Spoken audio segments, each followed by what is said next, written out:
Cara daftar My Digital ID di kios. Pertama sekali, anda mestilah cari lokasi kios. Kat mana nak cari ni? Boleh tekan link pada caption di bawah atau terus pergi ke sini. Bila dah jumpa kios, follow saja arahan pada skrin. Pertama sekali, pilih bahasa. Seterusnya, baca dasar privasi sepenuhnya. Scroll hingga ke bawah dan tekan tutup.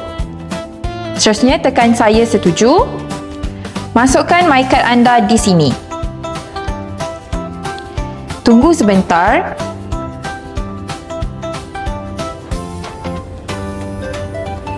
Seterusnya, tekan daftar My Digital ID. Letak ibu jari untuk urusan pengesahan. Tekan teruskan. Pengesahan cap jari berjaya, sila keluarkan my card anda. Seterusnya, sila keluarkan telefon pintar anda dan tekan daftar di kios.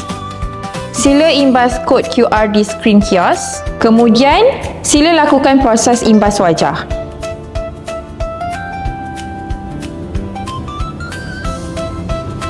Masukkan kata laluan, minima 12 aksara dicampur dengan huruf besar, huruf kecil, nombor dan aksara khas. Selesai masukkan kata laluan, sila tekan butang OK.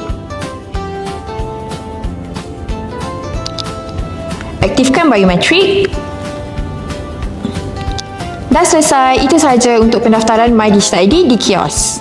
Sebelum ke kios, pastikan anda membawa my card, telefon pintar dan muat turun aplikasi My Digital ID terlebih dahulu tau. Bila dah faham, baru seronok nak guna.